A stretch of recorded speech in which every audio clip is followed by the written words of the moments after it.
The blood-red sun dipped behind the jagged horizon as Grace Sullivan stood ankle-deep in the rushing creek. Her reflection, shattered by the current much like her trust, had been shattered by life. It was 1872, and Copper Canyon, Arizona Territory, was no place for a woman alone, something the townsfolk never tired of reminding her. But Grace had stopped caring what others thought the day she buried her father and discovered the devastating truth about his murder. Miss Sullivan. Your horse got loose again. The blacksmith's boy came running down the bank, waving frantically. Grace waded out of the water, her boots squelching as she pulled them back on over wet stockings. Did Tempest break another hitching post? She asked, knowing full well her stubborn mare had likely done exactly that. Yes, madam. Mr. Peterson says if she breaks one more, you'll have to pay double. Grace sighed and reached into her pocket, pulling out a penny. Here, for your trouble. As she trudged back toward town, the late afternoon sun beat down on her shoulders. 3 years she'd been in Copper Canyon, and still, the townsfolk regarded her with suspicion. A woman running her father's ranch alone wasn't natural, they said, but Grace had no choice. After Thomas Sullivan was murdered, and his business partner vanished with their savings, she'd been left with nothing but a struggling cattle ranch and a heart hardened against trust. The main street was busy with the usual afternoon traffic, ranch hands coming in for supplies, women hurrying to finish their shopping before dusk fell, and the occasional cowboy looking for trouble at the saloon. Grace kept her eyes forward, ignoring the whispers that followed her. That Sullivan woman. Odd, ain't she? Keeps to herself too much. She rounded the corner toward the livery stable when she collided with a solid wall of muscle and leather. Strong hands caught her shoulders, steadying her before she could stumble backward. Pardon me, madam. The voice was deep, with a gentle southern drawl that seemed out of place in the Arizona Territory. Grace looked up, way up, into eyes the color of cornflowers. The stranger stood at least a head taller than her, his broad shoulders blocking the sun. Dust covered his clothing, suggesting he'd been riding hard. A newcomer, then. No harm done, she said curtly, stepping back from his grip. She didn't like being touched, especially by men she didn't know. The stranger smiled, and Grace noticed the slight crease at the corner of his eyes. Not a young man, but not old either. Perhaps 30 to her 26 years. Name's Flynn McAllister, he said, touching the brim of his hat. Just rode in looking for work. You won't find it from me, Grace replied, moving past him. She had enough trouble keeping her ranch afloat without adding another mouth to feed. Wasn't asking, madam, he called after her, that slow drawl carrying easily. Just being neighborly. Grace continued without turning, but she could feel his eyes on her back all the way to the livery stable. She found Tempest munching contentedly on a pile of hay, looking not the least bit repentant for breaking free. You're making a reputation for both of us, Grace muttered, stroking the mare's white blaze, and neither one is particularly flattering. Beautiful horse, came that same southern voice from behind her. Arabian crossed with quarter horse, I'd wager. Grace turned to find Flynn McAllister leaning against the stable door, hat in hand. Up close, she could see the silver threading through his sandy hair at the temples, the weathered lines of his face telling stories of years under open skies. Do you make a habit of following women, Mr. McAllister? Only the ones who look like they've lost something. The only thing I've lost is my patience, Grace retorted, reaching for Tempest's reins. Flynn smiled again, but it didn't reach his eyes this time. My mistake. Good day, miss. Sullivan, she offered reluctantly. Grace Sullivan. Recognition flickered across his face. Thomas Sullivan's daughter, the familiar ache pressed against her ribs. Yes. I'm sorry for your loss, Miss Sullivan. Your father was spoken of highly among honest men. There was something in his tone, something that made Grace pause. Did you know him? Flynn shook his head. No, madam. But I've heard the stories. Man who stands up to land barons and cattle thieves makes a name for himself, even a state away. Grace studied him. Most strangers who mentioned her father were fishing for information about the ranch or the rumors of gold on Sullivan land. This man seemed different, but experience had taught her that seeming was rarely being. "Well, Mr. McAllister, I appreciate your condolences, but if you'll excuse me, that mare needs new shoes," he interrupted, nodding at Tempest's hooves. "Front right's nearly worn through."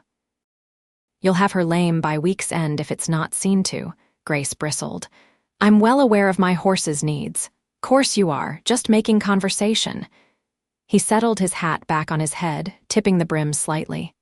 "Good day, Miss Sullivan." As he walked away, Grace couldn't help but notice how the other men in the livery gave him a wide berth. There was something about him, not just his size, though he was certainly imposing, but a quiet confidence, like a man who'd seen enough trouble to know how to avoid it, but wasn't afraid to meet it head-on if necessary. Old Samuel, who ran the livery stable, shuffled over to her. "New fella in town." "Apparently," Grace replied, still watching Flynn's retreating form. "Says his name is McAllister." Samuel whistled low. "Flynn McAllister, you know him." "Know of him. Used to ride with the Texas Rangers, has quite a reputation." Grace frowned. "What kind of reputation?" "The kind that makes men nervous and women curious," Samuel said with a wink. "Well, I'm neither nervous nor curious," Grace retorted, leading Tempest toward the blacksmith's forge. "And I certainly don't need another man telling me what to do." Samuel just chuckled. "We'll see, Miss Sullivan." "We'll see." 3 days later, Grace struggled to repair her fence line alone. The spring rains had washed out nearly 50 yards of it, and her cattle were wandering onto neighboring properties, causing problems she couldn't afford.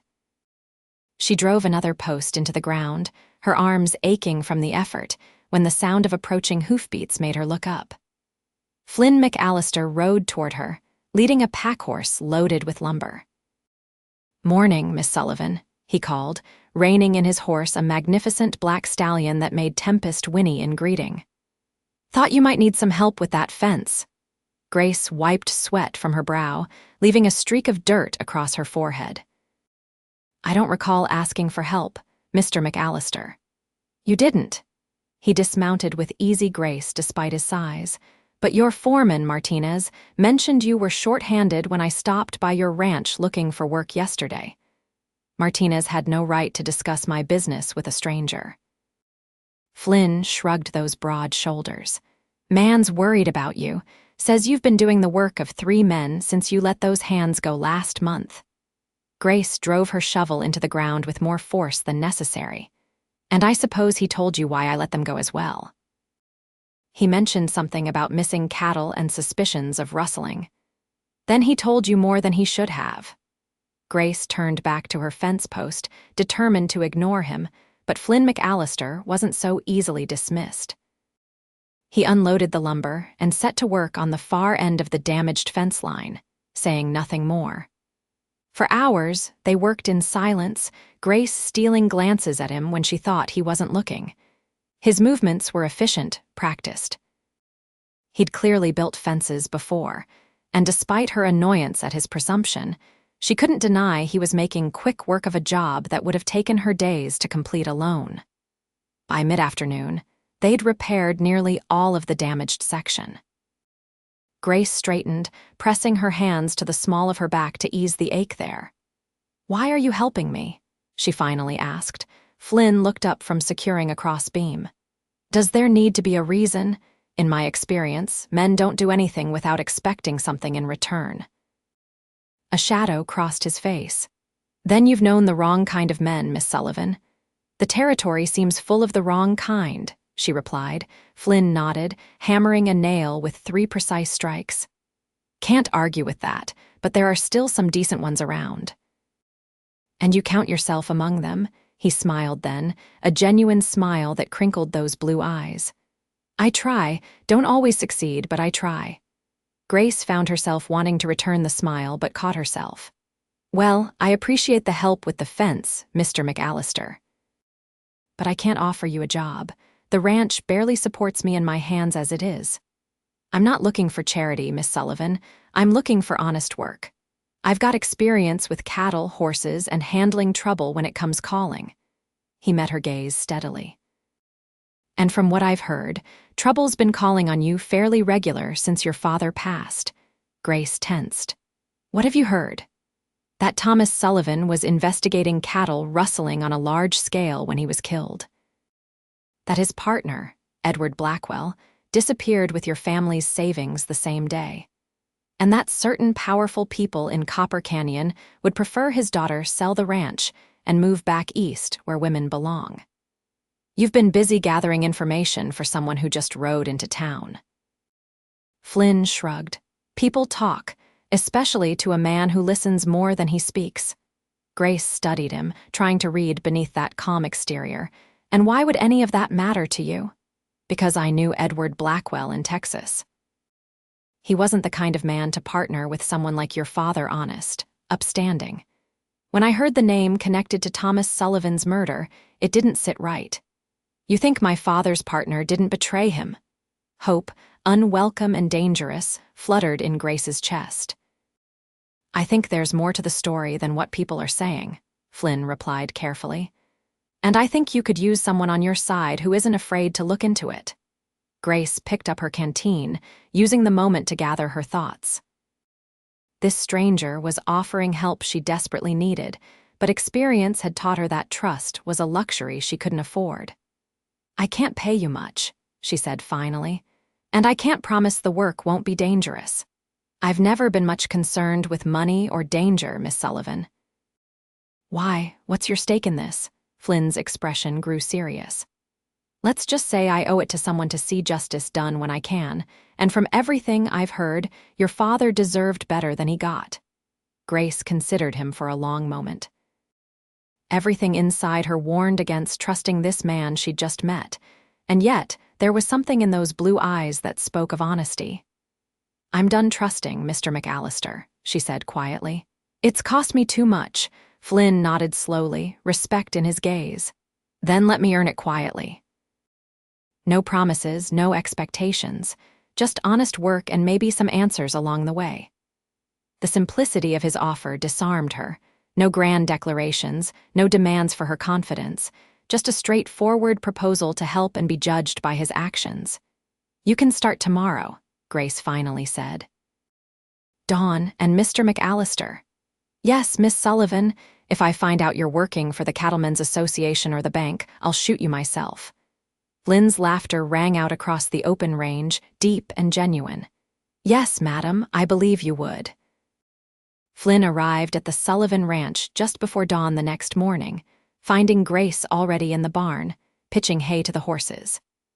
She wore men's trousers beneath her split riding skirt, practical clothing for ranch work that nonetheless marked her as unconventional. Her copper hair was pulled back in a severe braid, emphasizing the delicate lines of her face and the determined set of her jaw. Morning, Flynn called, removing his hat as he entered the barn. Grace nodded in acknowledgement but didn't pause in her work. Martinez will give you your duties. He's in the bunkhouse with the other hands. Flynn hesitated. And where do you want me to bunk? There's a small cabin near the creek, used to be the foreman's quarters before. She trailed off, then squared her shoulders. It's empty now, needs some work, but it's yours if you want it. Thank you. Grace finally stopped working, leaning on her pitchfork as she studied him. Martinez doesn't know why I've hired you. None of them do. I'd like to keep it that way. You don't trust your own men. I trust Martinez with my life. The others are new, hired after I had to let the old crew go. But the fewer people who know you're investigating my father's murder, the better. Flynn nodded. Understood. As far as anyone knows, I'm just another hand.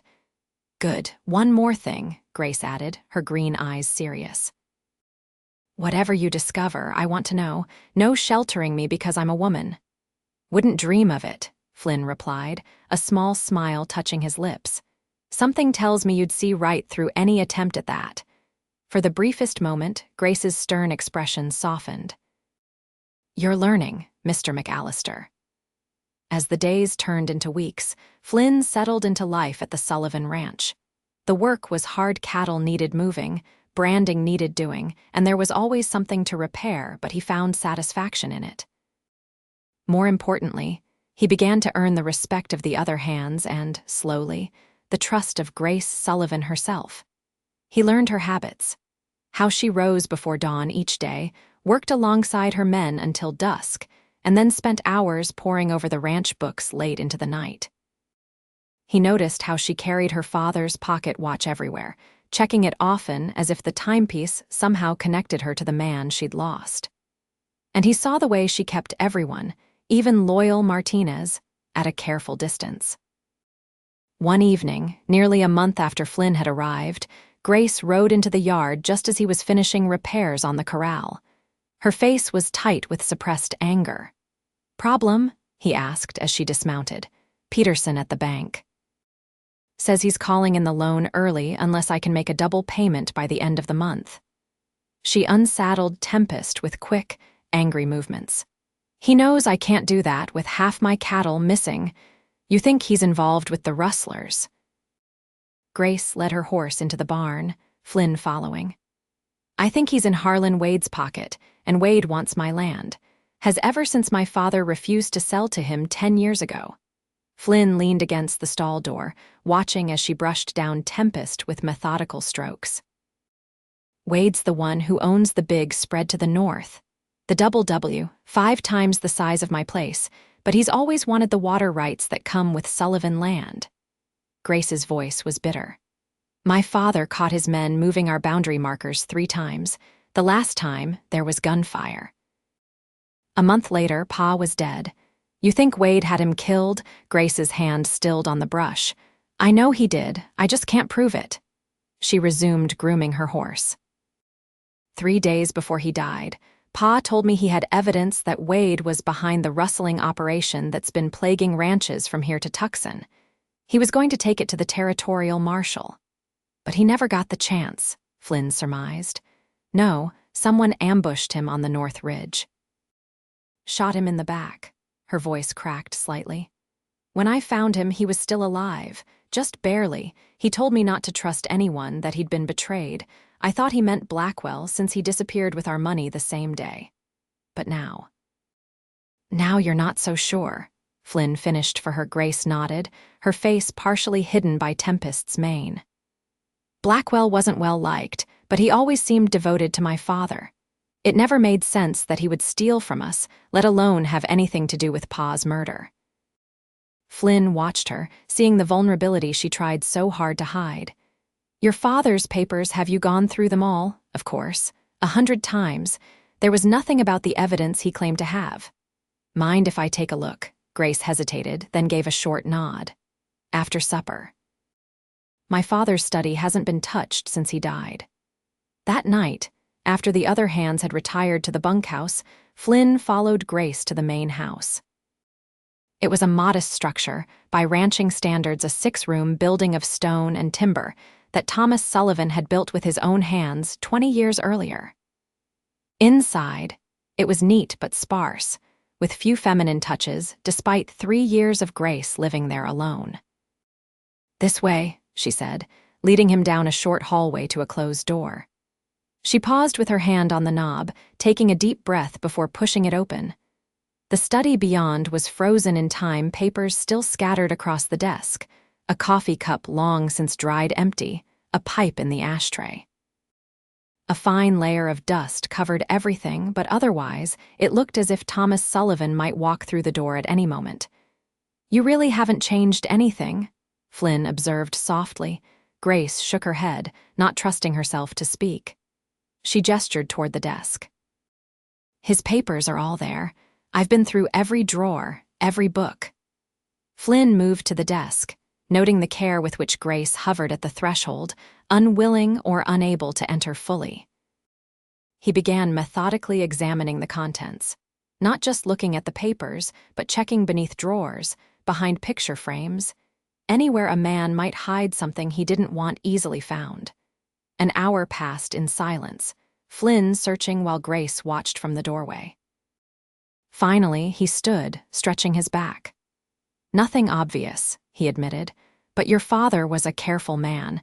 If he had evidence against someone as powerful as Wade, he wouldn't leave it where it could be easily found. Which is why I haven't found it in 3 years, Grace said, frustration evident in her voice. Flynn's gaze traveled around the room, taking in the bookshelves, the stone fireplace, the worn leather chair. What about places outside this room, hiding spots around the property? I've looked everywhere I can think of. The barn, the spring house, even his favorite fishing spot by the creek. Flynn nodded thoughtfully. Tomorrow I'll ride the North Ridge where he was killed. Maybe there's something there. I've searched it a dozen times. Sometimes a fresh pair of eyes helps. Flynn crossed to her, stopping an arm's length away. We'll find the truth, Grace. I promise you that. It was the first time he'd used her given name, and the intimacy of it seemed to surprise them both. Grace looked up at him, vulnerability and strength warring in her expression. Don't make promises you can't keep, Flynn, she said softly. I never do. The next morning, Flynn rode out before dawn, following Grace's directions to the spot where Thomas Sullivan had been ambushed 3 years earlier. The North Ridge offered a commanding view of both the Sullivan Ranch and the neighboring Double W. A strategic location, Flynn noted, perfect for an ambush. He dismounted, studying the ground even though years of weather had erased any physical evidence. The placement made sense. Sullivan would have been silhouetted against the sky as he rode the ridge, an easy target for someone waiting below with a rifle. Flynn spent hours searching the area, looking for anything that might have been overlooked. By mid-afternoon, he was about to give up when his horse nickered softly. Ears pricked toward a stand of scrub oak about 50 yards down the slope. Drawing his pistol, Flynn approached cautiously. The underbrush moved, and he tensed, only to relax when a young boy of about 12 emerged, clutching a fishing pole. Easy, son, Flynn said, holstering his weapon. Didn't mean to startle you. The boy eyed him warily. You're the new hand at Miss Sullivan's place. That's right. Flynn McAllister. He extended his hand, which the boy shook after a moment's hesitation. Gabe Jenkins. My pa works the Double W. Flynn raised an eyebrow. Bit far from Wade's property, aren't you? Gabe shrugged. Best fishing's in Sullivan Creek. Pa doesn't know I come here. He hesitated. Miss Sullivan doesn't mind. She caught me once, but she just showed me a better spot for catching trout. Sounds like her, Flynn smiled. So you fish here often, few times a month when I can get away. The boy looked around nervously. I should go. Pa would tan my hide if he knew I was talking to Sullivan's man. Bad blood between the ranches. The worst. Mr. Wade says old man Sullivan was a thief who got what was coming to him. Gabe flushed, looking ashamed, but Miss Sullivan's always been kind to me. Gave me this pole when mine broke last summer. Flynn nodded, studying the boy. Gabe, you ever see anything strange up here? People who shouldn't be around or anything unusual? The boy kicked at the dirt. Like what? Anything. Men watching the Sullivan place, maybe. Gabe's discomfort was obvious. I gotta go.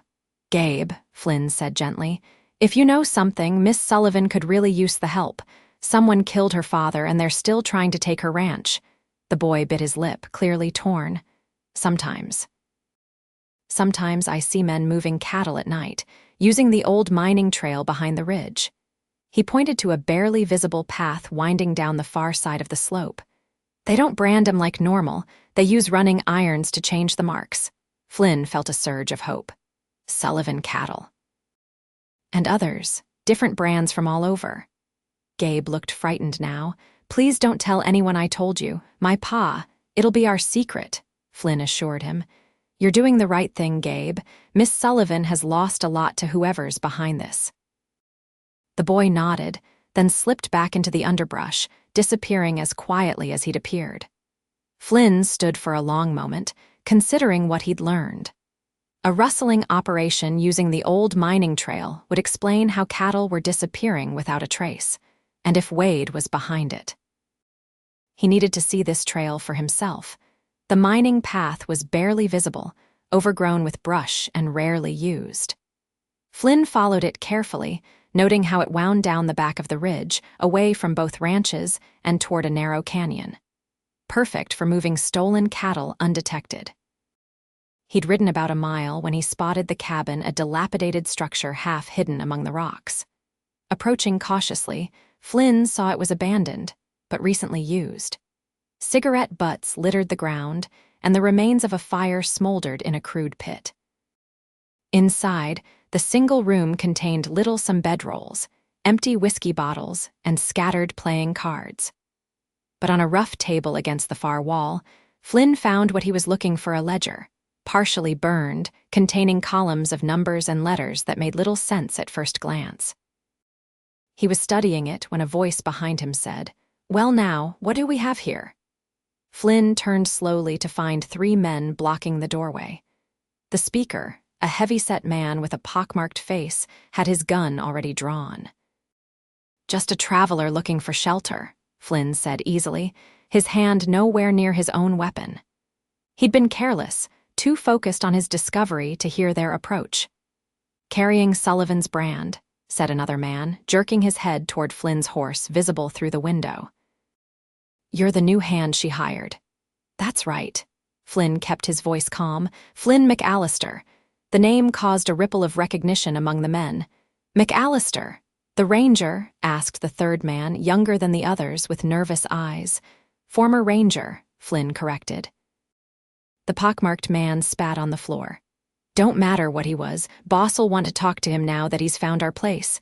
"Boss?" Flynn asked, though he already suspected the answer. "Never you mind," Pockmark growled. "Drop your gun belt. Slow." Flynn complied, his mind racing. 3 against 1, all armed, and he'd been caught flat-footed. Not his finest moment. "What's in your hand?" the nervous one asked, noticing the ledger Flynn still held. "Nothing important," Flynn replied, but Pockmark gestured with his gun. "Toss it here." Flynn did so, watching as the man caught it one-handed and glanced at the contents. His face darkened. "Where'd you find this?" "On the table. Seems like interesting reading." Pockmark's expression grew ugly. "Tie him up," he ordered the others. "Boss'll want to know how much he's figured out." The younger man approached with a length of rope, but as he reached for Flynn's wrists, Flynn struck a quick, powerful movement that sent the younger man sprawling. He lunged for his gun belt, but Pockmark was faster, bringing his pistol down hard against Flynn's temple. Pain exploded through his skull, and the world went momentarily black. When Flynn's vision cleared, he was on his knees, blood trickling down his face and 2 guns aimed steadily at his chest. "Try that again, and you're dead," Pockmark growled. This time, Flynn submitted to being bound, his hands tied tightly behind his back. The men dragged him outside and threw him over his own horse like a sack of grain. "What about the ledger?" asked the younger man, who was nursing a bloodied nose from Flynn's strike. "Burn it," Pockmark ordered. "And anything else in there. Then get the hell back to the ranch. Wade's going to want to deal with this himself." As Flynn had suspected, Harlan Wade was behind the rustling operation. And now, Flynn was being delivered right to him, not exactly how he'd planned to confront the man. His last thought before a rough sack was pulled over his head was of Grace. She wouldn't know where he'd gone or what had happened to him. After so many betrayals, would she believe he'd simply abandoned her too? Grace paced the length of her porch for the 100th time, watching the darkness gather over the distant ridge. Flynn had been gone since dawn, with no word and no sign of his return. "He will come back, Señorita," Martinez said, joining her on the porch. The old foreman had been with the Sullivan ranch since before Grace was born and was the closest thing to family she had left. "It's been too long, Martinez. Something's wrong." She couldn't explain the certainty she felt, but it had been growing all afternoon. "McAllister, he is a capable man," Martinez assured her. "Perhaps he found something and is following the trail." Grace shook her head. "He would have sent word." She made a decision, turning to the foreman. "Saddle Tempest for me and get your rifle." Martinez's weathered face creased with concern. "It is too dangerous to go looking in the dark, especially near Wade's land." "I'm not asking your permission, Martinez." Grace's voice was firm. Either come with me or stay here, but I'm going to find Flynn. The old Mexican crossed himself. I will saddle the horses. They rode out 15 minutes later, Grace leading the way toward the north ridge with a lantern carefully shielded to provide just enough light to follow the trail. Her worry had crystallized into something harder, more focused. If Wade or his men had done something to Flynn, there would be hell to pay. They were halfway up the ridge when Martinez reined in sharply. "Riders coming," he whispered. Grace extinguished the lantern and guided Tempest into the shadow of a large boulder, Martinez close behind. They watched as 3 men rode past below, headed toward the Double W. Wade's men, Martinez confirmed softly. "The big one is Simmons, his foreman." Grace strained to see in the dim moonlight. "There are only 3. If they have Flynn, where is he?" "Perhaps he escaped them," Martinez suggested, but Grace was already urging Tempest forward, following the men's trail back to its source. They found the cabin an hour later, still smoldering from the fire that had been set to destroy it. Grace dismounted, approaching the ruins cautiously. "Someone wanted to hide whatever was here," she said, picking through the charred remains. Most of the structure had burned, but a stone fireplace stood intact, and pieces of furniture were still recognizable among the ashes. "Señorita, look." Martinez pointed to the ground outside the cabin, where boot prints and hoof prints told a story of struggle and departure. Grace crouched, studying the signs. At least 3 men on horseback, and this print here someone was dragged. Her heart constricted. "They took him, Martinez." The foreman nodded grimly. To Wade, Grace stood, brushing ash from her hands. Her face was set in determined lines. "Then that's where we're going. The 2 of us against all of Wade's men." Martinez shook his head. "It would be suicide." "Do you have a better suggestion?" Grace demanded. "We can't go to the sheriff. He's in Wade's pocket, and we can't leave Flynn to whatever Wade has planned for him." Martinez considered for a long moment, then nodded reluctantly. "There is another way. Not good, but better than charging in with guns blazing." "I'm listening." "Wade is hosting a party tomorrow night, a celebration for his daughter's birthday.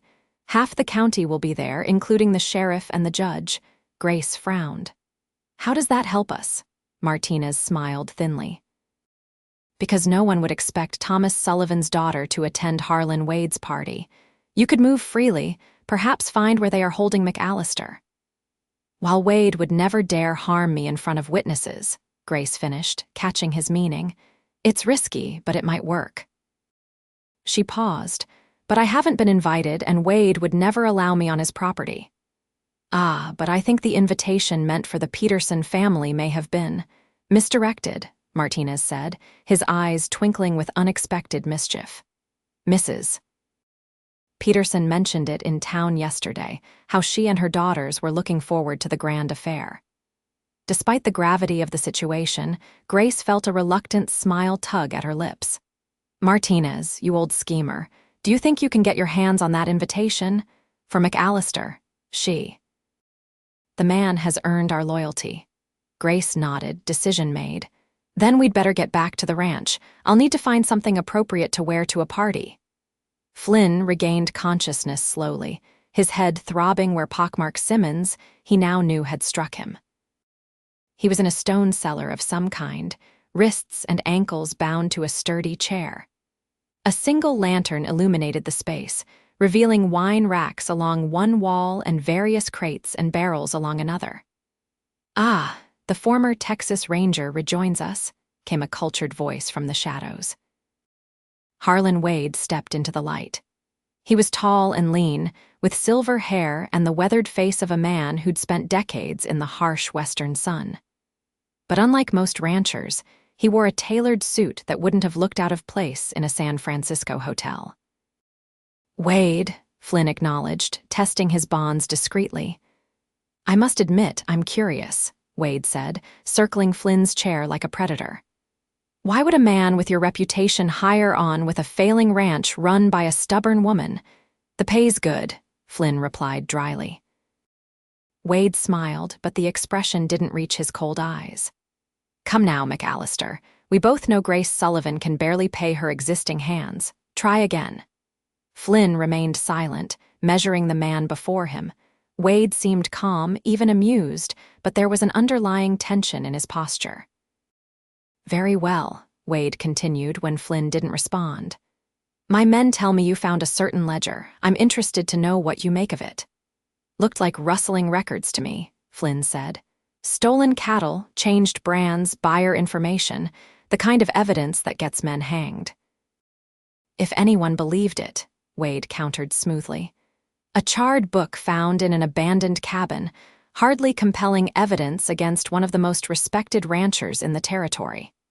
"Maybe not on its own," Flynn agreed. "But combined with the testimony of the boy who's seen your men moving cattle at night, and whatever evidence Thomas Sullivan collected before you had him killed, well, that might be enough to interest a federal marshal." Wade's composure slipped for just a moment, his eyes narrowing dangerously. "You've been busy, Ranger."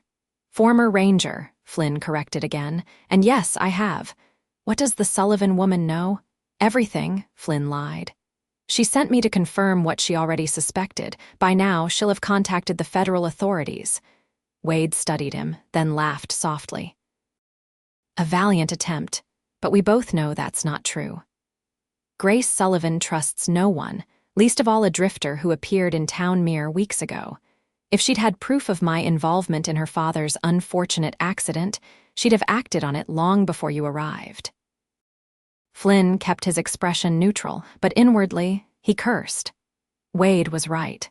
Grace was too cautious to have shared all her suspicions with the authorities based solely on Flynn's investigation. "It doesn't matter," Wade continued, checking his pocket watch. "By this time tomorrow, the Sullivan Ranch will be mine one way or another. The bank is foreclosing, and I've arranged to purchase the property directly. Grace won't sell, especially not to you. Miss Sullivan won't have a choice, and as for you..." Wade snapped the watch case closed. "You'll be found with evidence linking you to the rustling operation. A former lawman turned criminal, such a tragic fall from grace." Flynn tested his bonds again, finding no give. "You really think people will believe that?" "People believe what powerful men tell them to believe, McAllister." "It's the way of the world." Wade adjusted his cuffs meticulously. "I have guests arriving soon for my daughter's birthday celebration. I'm afraid I'll have to cut our conversation short. We'll continue this discussion tomorrow if you're still alive." He moved toward the cellar steps, then paused. "I would suggest you make peace with your maker, Mr. McAllister. Your time in this world is growing short." After Wade departed, Flynn renewed his efforts to free himself, twisting his wrists against the ropes until they were raw and bleeding. But Simmons had done his job while the bindings held firm. Hours passed. From somewhere above, Flynn could hear the sounds of the party music, laughter, the murmur of conversation. No one would hear him even if he shouted, and the cellar door was securely locked. He was contemplating a particularly desperate strategy involving tipping his chair over to break it when the cellar door opened. Flynn tensed, expecting Simmons or one of Wade's other men. Instead, a vision in emerald silk descended the stairs. Grace Sullivan moved toward him with a grace that belied her usual practical demeanor. Her copper hair was arranged in an elegant style that emphasized the delicate lines of her face, and the fine gown she wore transformed her from rancher to lady in a way that momentarily stole Flynn's breath. "You're staring, Mr. McAllister," she said softly, a smile playing at the corners of her mouth. "Can you blame me? You look." He shook his head, wincing as the movement aggravated his injury. "What in God's name are you doing here?" "Rescuing you, apparently." She produced a small knife from her reticule and began cutting his bonds. "Though I must say, this isn't how I imagined spending my evening. How did you find me?" We tracked Wade's men from a burned cabin on the old mining trail. Martinez suggested the party as a way to get into the house. The last rope fell away and Flynn rubbed his wrists, wincing at the raw skin. "Can you walk? I'll manage." He stood carefully, swaying slightly before finding his balance. "We need to hurry. Wade plans to kill me and frame me for the rustling." "I'm not surprised." Grace glanced toward the stairs. Martinez is creating a distraction in the stables. We have maybe 5 minutes to get out through the kitchen gardens. Wait. Flynn caught her arm. The ledger, I found it was burned, but it contained records of the rustling operation. And a boy named Gabe Jenkins has seen Wade's men moving cattle at night. That's not enough to convict Wade of murder, Grace said, frustration evident in her voice. No, but it's a start, and it got me thinking about your father's missing evidence. Flynn looked around the cellar. Wade said something about purchasing your ranch directly from the bank, if he's been planning this for years. The loan, Grace realized. My father took a loan from Peterson's bank to expand the ranch 5 years ago. Wade must have pressured Peterson to call it in early. Which means your father might have discovered the connection, Flynn concluded. Banking records showing Wade's influence over Peterson would be the kind of evidence he was gathering. Grace's eyes widened. The watch. What? My father's pocket watch. He always carried it, but there was nothing special about it, just an old silver timepiece his father gave him. She clutched Flynn's arm. But he told me once it was more valuable than it appeared. I thought he was being sentimental. Where is it now? In my reticule. I've carried it every day since he died. Grace pulled out the silver watch, turning it over in her hands. I've never noticed anything unusual about it. Flynn took it carefully, examining the case. It looked ordinary enough, but when he pressed the stem in a particular way, the back panel popped open, revealing not just the watch mechanism, but a small compartment behind it. Well, I'll be damned, Flynn muttered, carefully extracting a tightly folded piece of paper. The evidence, Grace breathed, watching as Flynn unfolded it. Bank drafts, he confirmed. Showing payments from Wade to Peterson, dated regularly over the past 6 years, and a note in your father's hand documenting conversations he overheard between them about forcing you off the ranch. Grace took the paper with trembling hands. All this time, I've been carrying the evidence he died for, and I never knew. This is enough to take to the federal marshal in Tucson, Flynn said. Combined with the ledger and the boy's testimony, Wade won't escape the noose this time. A noise from upstairs interrupted them shouting, followed by the sound of running feet. That'll be Martinez's distraction, Grace said. We need to go now. They made their way up the cellar stairs cautiously. The kitchen was empty, the staff having rushed outside to deal with whatever chaos Martinez had created. Flynn, still unsteady, leaned on Grace as they slipped through the kitchen garden and into the shadows beyond. My horse is behind the stable, Grace whispered. Martinez should have yours ready as well. They had almost reached the stable when a voice called out, "Hold it right there." Simmons emerged from the darkness, pistol drawn.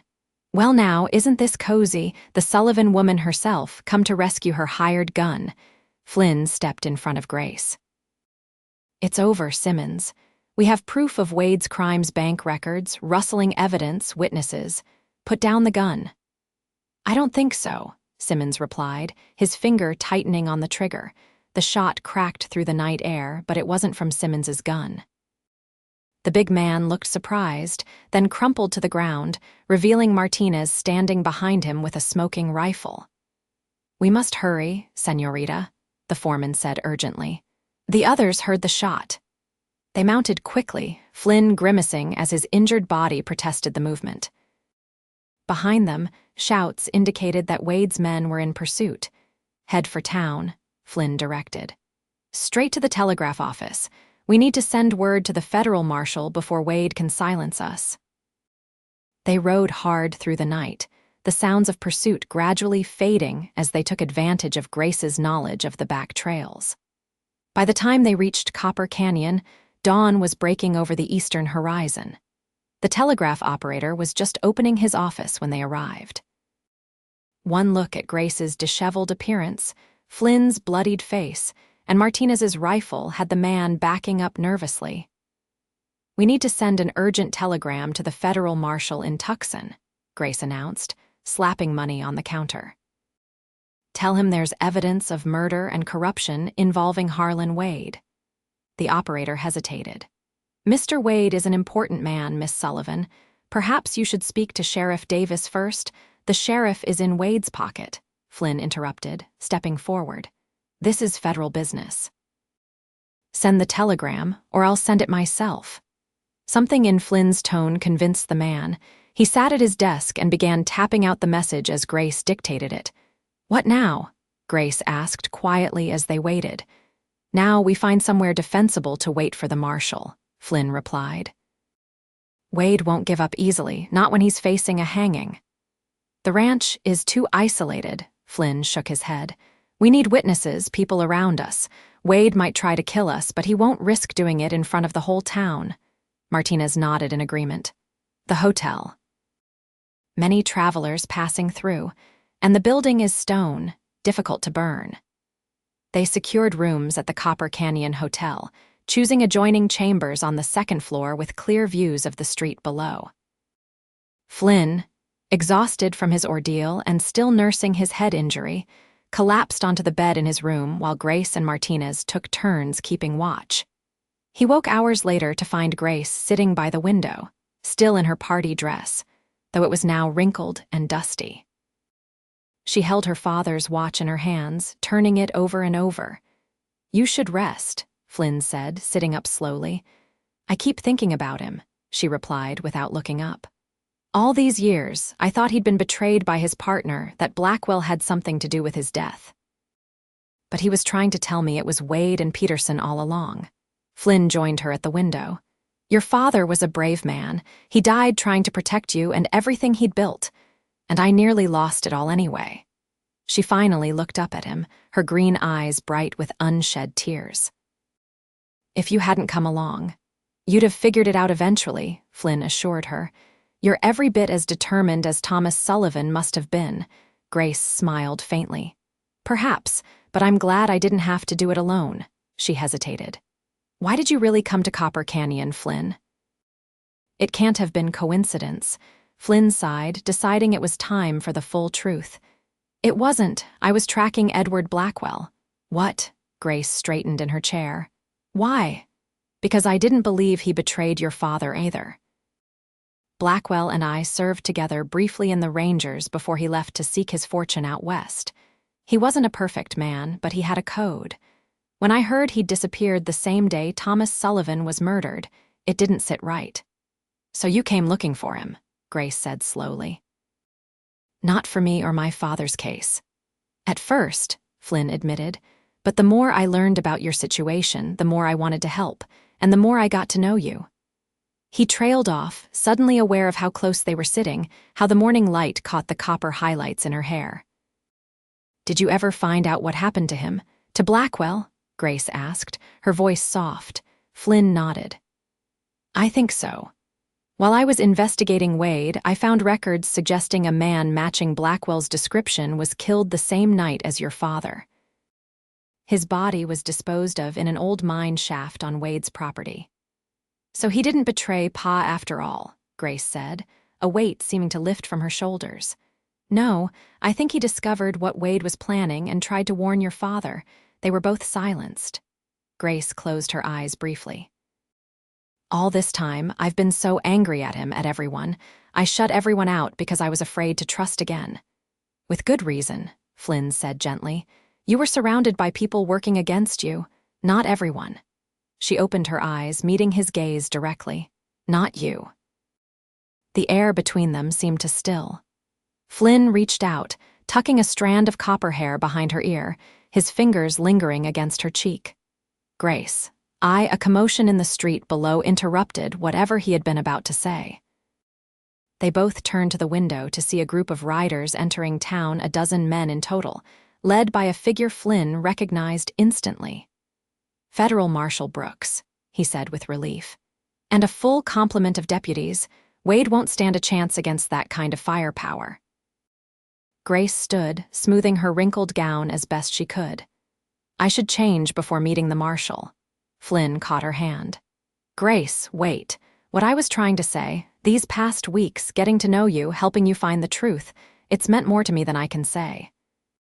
She turned back to him, a vulnerability in her expression that he'd rarely seen. "What are you saying, Flynn?" "I'm saying that I care for you, deeply. And when this is all over, if you'll have me, I'd like to stay. Not as your hired hand, but as more." For a long moment, Grace was silent, and Flynn feared he'd overstepped. Then, slowly, she smiled, not the cautious, guarded smile she usually offered, but something genuine and warm that transformed her face. "I think I'd like that," she said softly. "But I meant what I said when you first came. I'm done trusting easily. Even you will have to earn it." Flynn smiled, raising her hand to his lips. "Then let me earn it quietly, day by day, for as long as it takes." Her fingers tightened around his. "You've already started." The next week passed in a flurry of activity. Marshal Brooks arrested Harlan Wade, Sheriff Davis, and banker Peterson, along with several of Wade's men who were implicated in the rustling operation. Young Gabe Jenkins, with his father's reluctant permission, testified about what he had witnessed. And the burned ledger, combined with Thomas Sullivan's hidden evidence, provided enough proof to ensure that justice would finally be served. Grace, with Flynn and Martinez at her side, watched as Wade was led away in chains, his empire crumbling around him. "It's over," she said quietly as the dust settled in the wake of the marshal's departure. "After 3 years, my father can finally rest in peace." "And you can start living again," Flynn replied, his hand finding hers. The Sullivan Ranch slowly began to recover. With Wade's operation dismantled, the rustling stopped, and Grace's cattle remained where they belonged. The bank, under new management following Peterson's arrest, renegotiated her loan on favorable terms. And word of her vindication spread throughout the territory, bringing with it a newfound respect from the townsfolk who had once whispered behind her back. Through it all, Flynn remained by her side, true to his word. He never pushed, never demanded her trust, but earned it day by day through actions both large and small, rebuilding fences, expanding the herd, handling troublesome cattle buyers, and standing firm against those who still thought a woman had no place running a ranch. In the evenings, they would often sit on the porch, watching the sunset paint the distant mountains in shades of gold and purple. Sometimes they talked of the future, of plans for the ranch, of dreams long deferred. Other times, they simply sat in comfortable silence, content in each other's company. 6 months after Wade's arrest, on a crisp autumn evening, Flynn found Grace at her father's grave. She knelt beside the simple marker, placing a bouquet of wildflowers against the stone. "I thought I might find you here," he said softly, not wanting to intrude on her moment. Grace looked up, smiling as she rose to her feet. "Just telling Pa about the new breeding stock that arrived yesterday. He would have been pleased." Flynn nodded, understanding her need to keep her father's memory alive. "He'd be prouder still of what you've accomplished, taking back your ranch, seeing justice done, building something that will last." "I couldn't have done it without you," Grace said, moving to stand beside him. "You underestimate yourself," Flynn replied, "but I'm glad I could help." They stood in silence for a moment, the setting sun casting long shadows across the small family cemetery. Then Flynn reached into his pocket, withdrawing a small box. "I've been carrying this around for weeks, waiting for the right moment," he admitted, suddenly nervous in a way that facing down armed rustlers had never made him.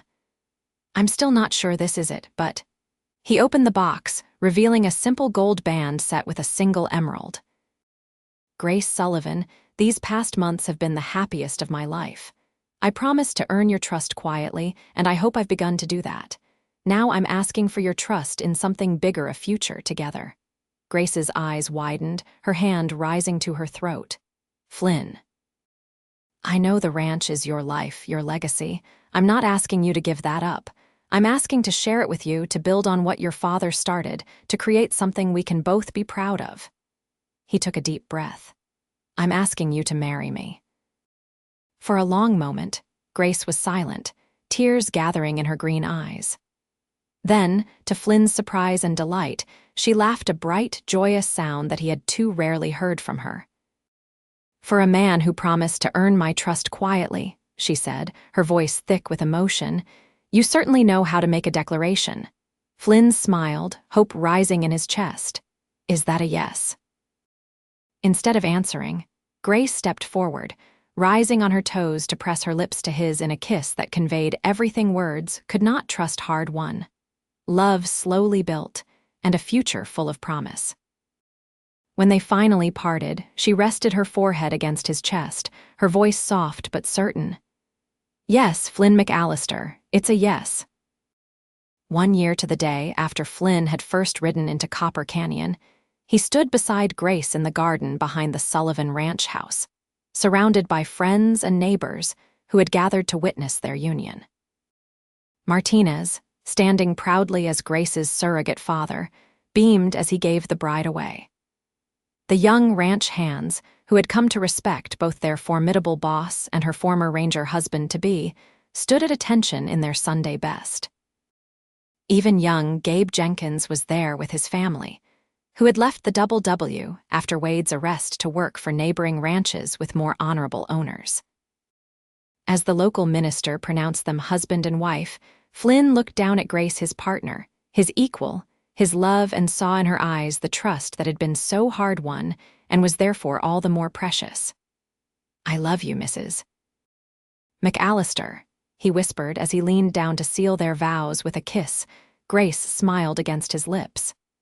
"And I love you, Mr. Sullivan McAllister," she replied, her modification of their married name making him chuckle.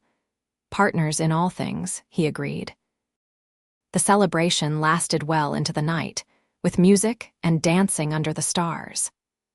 As the evening grew late, Flynn found Grace standing alone on the porch, gazing out at the land that had been her family's for 2 generations and would now continue under their joint stewardship. "Having second thoughts?" he asked, slipping his arms around her waist. She leaned back against him, her head resting on his shoulder. "Not one. Just thinking about how much has changed in a year. I was so alone, so angry, I couldn't see a future beyond survival. And now." Grace turned in his arms, her eyes reflecting the starlight. "Now I see possibilities I never dared imagine. A thriving ranch, perhaps children someday, a legacy built on truth and trust instead of secrets and suspicion." Flynn kissed her forehead. "Your father would be proud of the woman you've become." "I think he would like the man I've chosen, too," Grace replied. "A man who knew when to be patient, when to push, and when to simply be present." They stood together in comfortable silence, watching as the moon rose over the distant mountains, silvering the landscape that was now their shared domain. The troubles of the past were not forgotten, but they had been faced and overcome. The future, with all its challenges and joys, awaited them not as separate souls fighting lonely battles, but as partners bound by love, respect, and trust earned quietly day by day. And in that moment, beneath the vast Arizona sky, they were home.